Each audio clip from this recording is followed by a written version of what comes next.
আসসালামু আলাইকুম রহমতুল্লাহ। সম্মানিত ভাইয়েরা, আমরা যারা রুকায়া শরঈয়া চিকিৎসা করে থাকি, আমরা বিভিন্ন ধরনের মেডিসিন দিয়ে থাকি।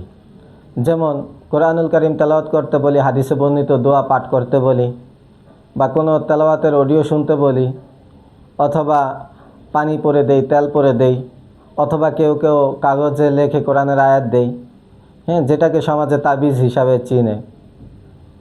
কিন্তু মেডিসিনের সবচেয়ে বিতর্কিত যে অংশটা, যেটা হলো লিখিতভাবে দেই।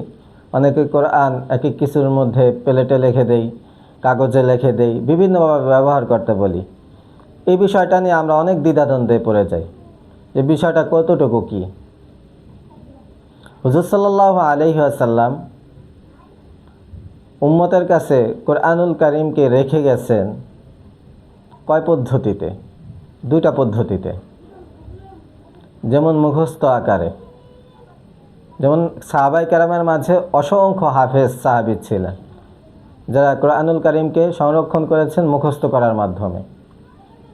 আরেকটা পদ্ধতি হলো লিখিতভাবে, যেমন কাতেবে ওহী, যারা লিখে রেখেছেন।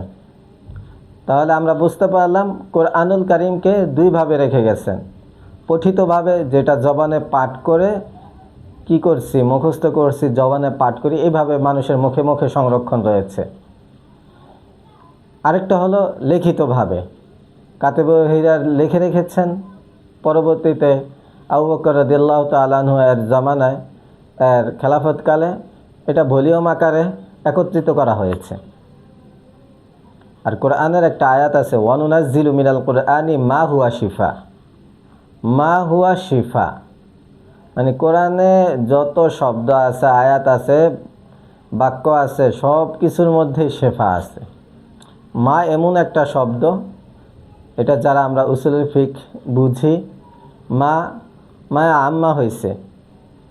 এখানে আম খুস্তা মিনহুল বাজ হয় নাই, মানে কিছু অংশ বাদ যাবে, কিছু অংশে শেফা থাকবে, কিছু অংশে থাকবে না, এরকম না। যেমন মুহকামাতের মধ্যে শেফা থাকবে, মুতাশাবিহাতের মধ্যে থাকবে না, এরকম না। পুরা কোরআনের মধ্যেই শেফা। এখন কথা হলো, কোরআনটা লিখিত হোক বা পঠিত হোক, এই মা লিখিত কোরআনকেও অন্তর্ভুক্ত করে, পঠিত কোরআনকেও অন্তর্ভুক্ত করে। এই আয়াত থেকে এটা স্পষ্টভাবে প্রমাণিত হয়ে যায়, কোরআন চাই লিখিত হোক বা পঠিত হোক, মানুষের জবানে জবানে হোক বা লিখিতভাবে হোক, দুটোটার মধ্যেই শেফা আছে। এখন কথা হতে পারে শেফা আছে এটা নিশ্চিত, লিখিত কোরআনেও পঠিত কোরআনে, কিন্তু আমরা গ্রহণ করব কিভাবে, ব্যবহার করব কিভাবে, সেটা নিয়ে বিতর্ক থাকতে পারে। আপনি কোরআনের একটা কাগজে আয়াত লিখে দিলেন, ওটা তাবিজ আকারে বেঁধে দিলেন, বললেন মাজায় বাঁধেন, শুইতে বসতে উঠতে নামতে কোরআনের আয়াতটা নিচে পড়তেছে, এটা তো আদব হলো না। আপনি লিখিত কোরআনের বিরোধিতা করতে পারেন না, শেফাত থেকে বাহির করে দিতে পারেন না। এটা পারেন যে এটার আদবের সুশৃঙ্খলতা, যেভাবে কোরআন অপমানিত না হয় সেই ব্যবস্থা করতে পারেন।